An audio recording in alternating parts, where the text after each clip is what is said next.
Ultimately, it's about our children. What kind of an America will we bequeath to them? For naturalized citizens like me, being an American is a conscious choice and a granted privilege, a dream we chase across deserts and seas to join the larger American story, one of generations overcoming every challenge and every obstacle because America is worth it. We begin tonight with one of the biggest nationwide days of protest since the killing of George Floyd in police custody. A 12th day of demonstrations in dozens of cities, demands for justice and change, not just in the name of Floyd, but for African Americans, saying they have long been victimized by systematic racism in America. Tens of thousands of people packing streets and parks in New York City, Philadelphia, Chicago, and Denver, carrying signs reading Black Lives Matter and chanting the names of George Floyd, Breonna Taylor, and Ahmaud Arbery. The nation's capital filled with thousands of protesters, a huge crowd gathering in front of the Lincoln Memorial. Protesters marching across the Golden Gate Bridge in San Francisco, and thousands turning out for the March for Justice in Seattle, including hundreds of healthcare workers calling racism a public health emergency. America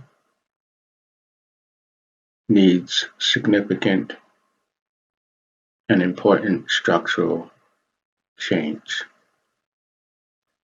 They need it for our posterity, so that our children and our grandchildren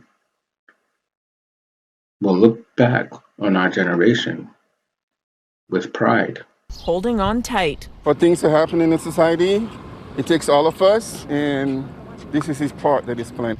And they need to learn that history takes hard work.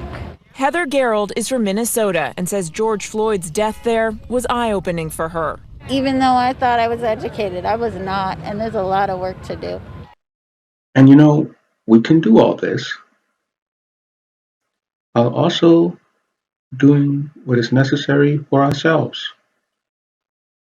If we just can get back that American spirit.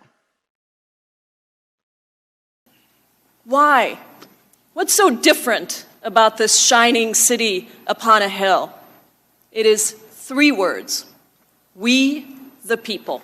San Francisco, where protesters marched across the Golden Gate Bridge, to Philadelphia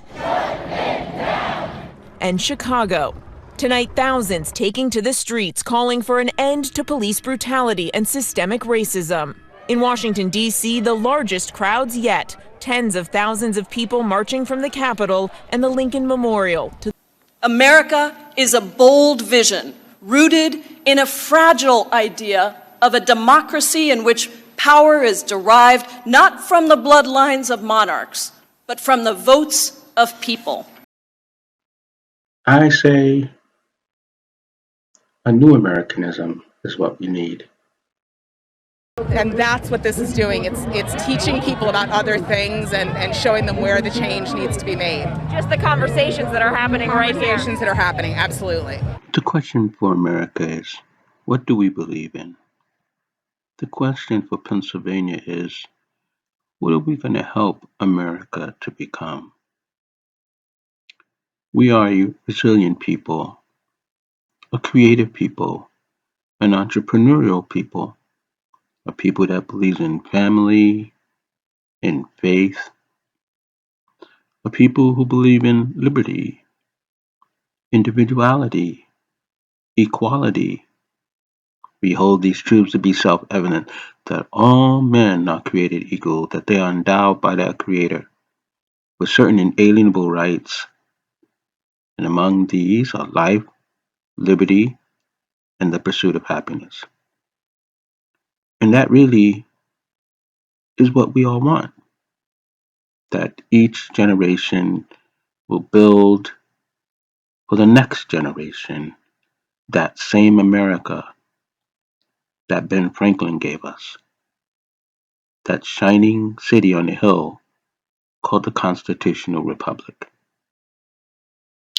Join my campaign for the U.S. Senate. Let's make Pennsylvania, the founding state again of a new America. Thank you. Even though I thought I was educated, I was not, and there's a lot of work to do.